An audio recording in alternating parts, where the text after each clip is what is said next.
Hey guys, so as someone who grew up surrounded by a lot of enabler type of energy, I'm going to just say some things that could really help you out right now. So when dealing with an enabler, it can bring a lot of shock to your system because you're not witnessing them have the same kind of care, empathy, rage that you are feeling over atrocities. And that totally makes sense why you're feeling shocked. But what is really helpful to remember is that you're speaking with a human that is not in the same reality as you. Either never or maybe just right at the moment when something really triggering has come up and they've gone to duck and take cover in delusion or denial. It's easy for us to hold contempt, judgment towards these people and because it seems like they just don't care, and it's totally understandable. But when we have these energies of hate towards people that have gone into a delusion to keep themselves safe, we are letting the enemy win. The elites win. They want us to be arguing more than anything. Just look at how polarizing the teams are. One is saying, I'm saving you from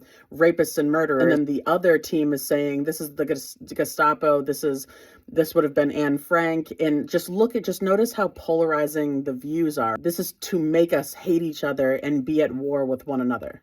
Let's also bring attention to the shock that, of course, everyone is feeling while they're reading these Epstein files. That is wanted for us. Dysregulation is their goal for us. And of course, while we have all known for many, many years now that horrifying things are playing out behind the scenes in Hollywood among the elites, we don't know for a fact that these Epstein files are not a psyop. They could be being forced down our throat, so then we are creating more division, more shock to our systems. And I'm not saying this so we turn a blind eye and just pretend and go into denial that they could not possibly be real, but just to stay vigilant and remember what they are directing our attention to. Notice when people are less angry about the rape, the murder, the torture, and more concerned with getting out illegal aliens, which is a horrifying name to call anybody. It's helpful to keep it at immigrants who are here illegally. They haven't done the paperwork correctly. And a lot of times, honestly, guys, as I have a coach of mine just tried to fly in to the US and realized that their paperwork didn't cover as much time as they thought. Many people aren't even aware that their paperwork is not up to date.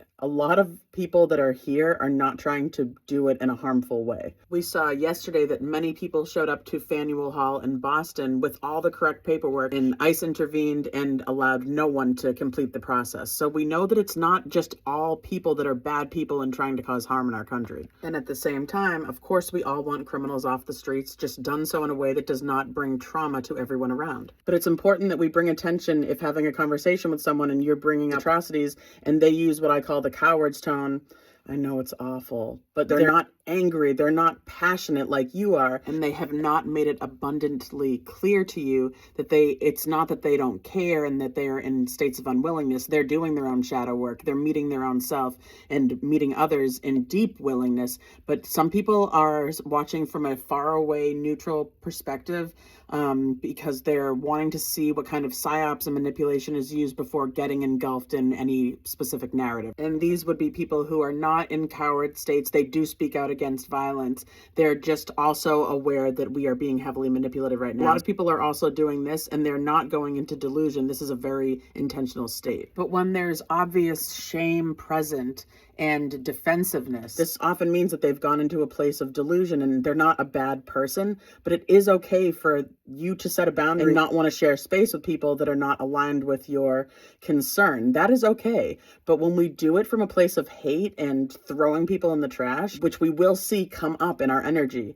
it's so important that we just practice pausing. And it's beautiful when people can part ways, which many will be doing in the coming months, and done so in a respectful manner. Even if you can't respect another person's views, that's okay. But once we're just saying, fuck you, get away from me, then they're winning. They want us at war with one another. That's the whole purpose of these polarizing views. When we step way out and we just look at the fact that we know Trump has been sending billions of dollars over the past couple of years to help Israel murder and torture many children, women, and men, and to tear that land apart to create the vacation land that they've been planning. They have had the plans out for more than 2 years. So we know that we're not being directed by any kind of healthy leaders, and we know that it's toxic and corrupt on both sides. If we're able to step out of a side and look at things through a neutral lens, this is very helpful. Many people go into a delusion, a denial of reality because their ego is so fragile and they can't accept the fact that they would support someone like that. Really be paying attention to the people that are making making light of the Epstein files and excusing them, but also amp up the passion a little bit or extremely when talking about wanting to get immigrants out of our country. Also, we have so many people in our country that are not willing to feel their emotions. And so they are not able to access their emotions like you and I are about these atrocities. And so it can appear that they don't care. And it is okay to walk away from people if that just does not align with you.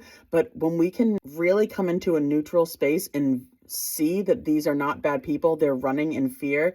And again, it is a cowardly way to go. It will bring a lot of shame into their life now and in the future.